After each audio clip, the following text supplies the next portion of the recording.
Well, hey everybody, I'm Jan Erickson from Stepping Aside, and welcome to As Above, So Below, a rune and tarot divination for Monday, the 4th day of December, 2023. Well, the last month of the year. I don't know. We'll see. We have two atmospheric rivers coming through. I thought they were supposed to come through last week, but now my husband tells me no, they're coming through this week. So either we're getting it twice or I misread the report, but I thought that it was supposed to impact us the latter part of last week, but I don't know. All I know is that it's raining like crazy, and it just doesn't do that here. I mean, we have moments where it will, but generally speaking, this is the high desert, and so it's pretty dry. We usually get snow in the mountains. Sometimes we get snow here. A few years back, we got a whole bunch of snow here that stayed for like 3 months, so that was just swell. But I don't know. We'll see what happens. Let's go ahead and take the runes here to get us started. If this is your first time here, welcome. I hope you'll click subscribe and hopefully give it a like if you would. We start out with 2 runes, one from the Elder Futhark, that's going to be the above side of things or higher awareness side, and then I do the Geomancy rune for the below side or the ego side. And then we see how they match up, how they combine together, what they have to tell us. And then we move on to the cards. So here we're going to start out with Birkenau. We haven't had Birkenau in a while. Birkenau is the 18th rune of the Elder Futhark. It means the birch tree, and it means it's an earth element rune. It's fertility, the family, protection, new beginnings, healing, growth. It can mean in terms of birth. It doesn't have to mean the birth of a child, although it can. But it could maybe mean bringing a project to fruition, finishing up something. It could also mean that.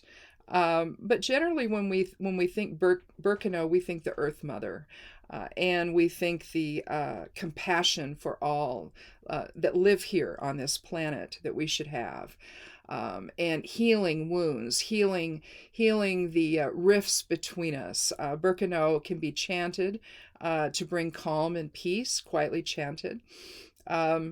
And it can be used in any kind of ritual or magical working that involves healing and protecting the family and fertility and birth and all of that.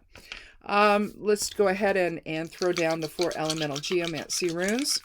Put them in the order of fire, air, water, and earth. And see what we have. There's air. This is fire. So we have, I think, Tristitia. Yeah. Now, Tristitia, I'll put those in there.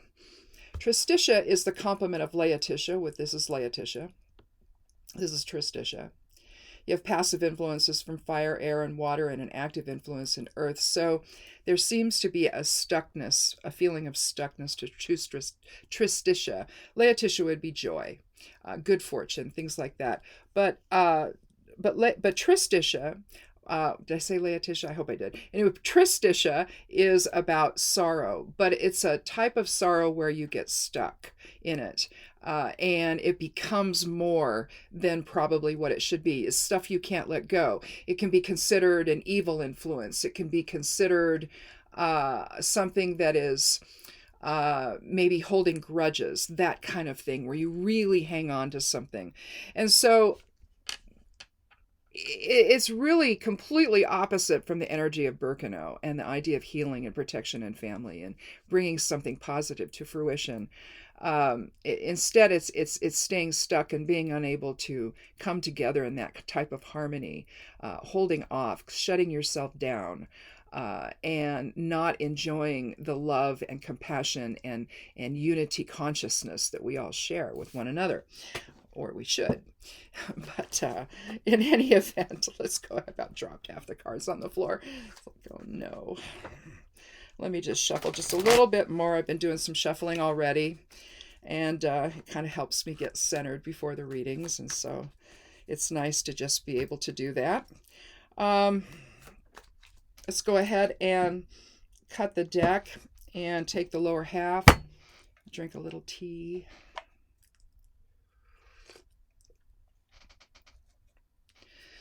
So let's go ahead and take the first 3 cards. Well, we have one from the suit of, or the major arcana, one from the suit of, or 2 from the suit of swords, but one of them is an ace. Now, the ace of swords tends to, any ace tends to contain all of the genesis of the energy of that suit. And so it's very powerful, almost as powerful, I would say, as the major arcana. But in terms of the minor arcana, it's probably the most powerful card. At least that's how I see it. But we have, let's go ahead and let's begin, though, with the 5 of, well, I'll start out. We have the 5 of swords, strength, and the ace of swords. So we have 5, 6, and 8's 14, and 5. That were reduced to 5, and then with Birkenau being the being the 18th rune, that's a 9. So 5 and 9 again is 14, which comes down to 5. Let me make sure I did that correctly here. Let's see. We have a 5. Let me get my keyboard out here. We have a 5 plus 8 plus 1 for the cards plus 18 equals 32, which is 5. Okay, I was right. Well, you know, you never know. Sometimes it doesn't work out that way. And it's like, God, how do I add up to that? Doing math in the head at my age, who knows? Anyway, so we've got a 5 numerology for the whole reading, and that's going to be change and protection and freedom versus restriction, innovation, variety, the pentagram. And so those are all the key words for the number 5. So there, we could say there could be a change in perception here, a change in behavior, maybe. We'll see. Let's start that with the 5 of swords, though. Here we have 3 guys on the sand. We'll just call that the sand. There's a dual line of demarcation between where they are standing and then the water over there. Again, it's another example of where you're going to see more than one element on a card. This is swords, and so that's the air element. But you're also going to see earth with the ground here, and you're going to see water with the bay or the ocean right here. And then you're going to see fire with the red aspect of his garment there. Let's see, and you're going to see the sketchy brown clouds up there, or grayish clouds up there in the sky. Here we have had an argument or something that's happened, a fight of some kind. And the guy in front wearing the green and red, he's all too pleased with himself. Look at the look on his face. He's just very pleased with the outcome. The other one, especially by the water's edge there, he's holding his head. He's very upset about what happened. And here you have this guy. You can see he's turning his right foot in the direction of this guy. So he's probably going to go over there and make sure that he's okay. And we don't know that for sure, but given his foot going in that direction, I think he's taking a step in his direction to make sure he's doing all right. So something clearly has changed here with this 5 of swords. Swords, again, is about communication. It's the air element, so intellect, reason, balance, justice, truth, deception. This guy could have won the battle here, whatever it was, the argument, if you will. And maybe he did it in a way that wasn't truthful, wasn't honest. It's one thing to have everybody assert their own opinion about something, and maybe you take a vote and he this particular one wins, or he has the better points to make, and everybody goes, okay, whatever, we'll do it your way, we'll see it your way, or what have you. But in this case, I think given how happy he looks, I think there was some deception here. Also, given the sketchy clouds, I think he won by ill-gotten means, in other words. I think he lied. And maybe it was something that has caused this guy to be extremely upset because he wanted the truth to come out, maybe, and that couldn't happen. So now some change has happened, and they're going to go in a direction that's probably not going to suit everybody. It's probably going to only suit his personal agenda.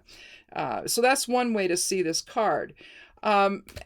from there, and if you're on the receiving end of something like that today, that could be what this is. Where you're one of the other two guys, where you didn't win the battle, and you know that it happened in a way that maybe undermined people, or there were lies told, or they want some, nonsense to be believed that just isn't true, but evidently it got believed, and now everything's going to go their way. uh, there could be some harm that comes to you somehow. If it was in a job situation, maybe your perspective won't be looked upon as favorably as this person's perspective, and then maybe you won't get the promotion that you might have gotten, or you won't get the leadership position that you wanted. So there's some impact, in other words, whatever it is, that isn't, we'll just say, an impact that isn't comfortable. And now you're going to have to contend with, well, what do I do now about this? Because somebody's running amok here, and they're getting the favor of the boss or the group or whatever, when it shouldn't have happened. It just simply should not have happened. There was deception involved, and now you're kind of wondering, okay, where do we go from here? Because the situation is probably untenable, and maybe it'll be known in the future, but right now it's not being known. So what you do then is you go within with the card of strength. Now the major arcana cards are thought to be soul archetype cards, so these hold tremendous power in a reading. And this is higher self that's coming in and saying, this inner strength that you have, the soul level strength that you have, is very powerful to tame the wild within, to tame and resist the ego's need to respond to the situation, and instead respond in a way that reflects the higher level of strength that the soul provides. Here you have all this, you don't see the sun, but it's implied with the yellow sky there. Lots of energy coming in that's higher awareness based. Here the woman, the goddess, whatever you want to call her, she's standing amidst a bunch of abundance here. And she's holding the lion's head lovingly in her hands. And she's petting the lion, and the lion basically basically represents the ego within, or the lower self, or the more base instincts, where you're taming those and you're rising above the situation. So initially, what you have to do is rise above whatever feelings you have here with whatever change has taken place, and go within and access that inner strength that you have to keep yourself from reacting in a way that's only going to cause you more problems, or reinforce the lies this guy told, right? And because, in other words, he go, well, see there, I told you. To the boss, I told you, they're not going to cooperate, and then you're looked upon unfavorably, when this is the person that needs to be looked upon unfavorably, but no one's gotten there yet, other than, some of you maybe, or maybe just you. But again, rise above the need to respond in an ego-based way. Don't lash out. Sit back and observe, and see where you can make an entrance into a conversation where you can bring some truth to light, right? And because it's not going to happen if you respond with the ego, okay? And then with the Ace of Swords, we end with that. We see a hand reaching out from the dark clouds, the unseen hand of the creator, or unseen hand of spirit. And he's holding the hand's holding a sword upright. It's not turned, it's not piercing the ground or anything else. It's pointed to spirit. You see the crown that's right up here at the top, and one is an olive branch, and one is a palm frond, if you will. But this one over here is an olive branch, and then this is the palm frond. And they're hanging off the crown, and basically this reflects higher wisdom and compassion and love and all of that that they want to in sort of imbue into the idea of intellect, because sometimes intellect is just intellect, and it doesn't, the other side of the situation, the water side, doesn't get is not particularly strong, and so maybe you don't want to be too rational, but at the same time, you want the feeling of higher awareness to come and guide your next decisions and to guide your next perceptions. So all it's doing, I think the Ace of Swords is doing here, is reinforcing the idea of higher strength, and to begin from there, to let whatever intellectual response you have to this situation, make sure that it's lofty and it's coming from spirit. It's not coming from ego.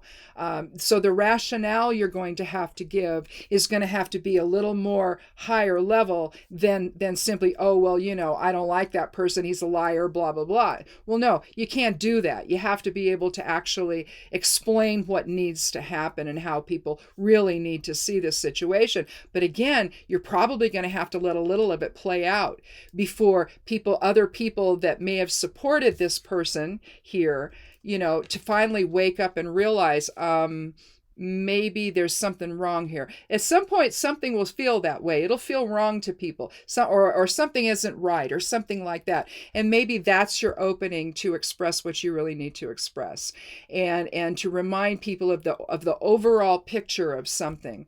In other words, let things settle out and observe, like you would if this were a 7 numerology on a card. You would let things settle out and observe and see just exactly, what do you have here? What's the truth of the situation? You can't lie forever. Eventually, it all crumbles, right? And you begin to see the holes in the argument. And so that's probably what it is you want to wait for. And that's going to take some inner strength to do that. Because, you can't react from ego. It can't be something where you get into an argument with people about this. You have to, at some point, be able to express yourself in a very rational, higher level way that doesn't get down in the muck, that doesn't get down into the argument or playing the blame game or pointing fingers or anything like that. It's going to have to be something, as much as you might like to do that, as much as it might feel satisfying in the moment, it won't in the long run. And so I think between the 8 and the 8 of strength, the card of strength, and the 1 numerology of the Ace of Swords, it's really saying, look, you're just going to have to sit this one out for a bit and watch, so that you can gather the information you need to give, so you can then present it in a way that's going to actually make a difference here and bring everything out into the light, so that truth is what you end up looking at instead of whatever nonsense this guy's pulled. So to me, that's what I think is happening here. You don't want to get into the tristitia the tristitia of it all. You don't want to hold a grudge. You want to be able to let go of all of that and show that you are not somebody that's going to try to get even or anything like that. It's not about that. So again, that's where the card of strength and the Ace of Swords, but particularly the card of strength, is going to help you, remind you that you can't get down into the mud with this person. And you need to allow your own spirit to heal a little bit with Birkenau, and be gentle on yourself. And if it means chanting Birkenau silently to yourself when you're in these moments where it's like, okay, I want to say something, but this isn't the right time, chant Birkenau so that you get yourself a little bit of calm and bring some inner peace, so that you can then, again, go back to the drawing board with strength. And then the Ace of Swords, when it's time for you to speak, you're going to have your wits about you, and you're going to do it from a place of higher awareness instead of getting down into the ego, with this fool, right? So anyway, I think that's it. But something's going to change today, and you may need to invoke Birkenau to get through it. Again, Birkenau is a very loving, earth-based rune. It's about what you can manifest, and manifesting from that higher perspective is going to be, you're going to be miles ahead in the situation if you do that, versus reacting with tristitia and grudges and getting even and holding on to anger. You don't have, that's counterproductive. You don't have time for it. You have to be vigilant. You have to be watchful. You have to pay attention, and you have to find your way in at the right time, and be able to express yourself in a way that is honorable and dignified and based in truth, where no one can argue with it, and then by that time, see, you'll have the guy will trip himself up here and there, and you'll see the holes in the argument that he made, and it might have looked pretty in the beginning, but to play it out, it doesn't. And so this way, if you do that and you access that inner strength from higher awareness, you're going to be miles beyond where you were here in the 5 when you're bereft by the sight of the water, when you cannot believe what just happened, and that this guy won the argument. How could that even possibly happen? That's what this card reminds me of, but again, pick your battles, and don't get involved in the whole muck of the ego that this guy seems to be so vested in, because he's all too happy with picking up the spoils of it all. He controls the narrative. He controls the argument now. And that's not going to go on forever. People who lie their way into things are eventually found out. And if you get out of their way and you don't engage with them in a way that they want, you engage with them only the way you want, then you take control back. Whereas otherwise, clearly, he's gotten something he shouldn't have gotten and caused some change that shouldn't have happened. And so eventually it will be resolved, I think. But right now, hang tight, sit back and observe, tame the beast within, and control the ego's response, transmute it into spirit, however you want to say this, however you want to see it. And then eventually, when your time comes, you'll be able to be forceful in what you have to say in a way that expresses it in a dignified way, but also you assert yourself in a way that people are ready to hear. So anyhow, maybe there's a lesson here that other people need to learn that you already understand, and to not be so, caught up in the drama of somebody that they are so emotional about it, and so forceful and invoke their will on people that people just sort of cower and say, "Oh, I guess we have to do it that way." No, you don't. You can see the truth. It's going to take a little time, I think. So anyway, that's it for a Monday. We went a little long on Thursday. I'm not sure why, but anyway, well, I'm talking, so that's why. But anyway, thanks for watching, and I hope your week is a good one, productive, and that you're able to see things from a higher perspective and tame the ego within.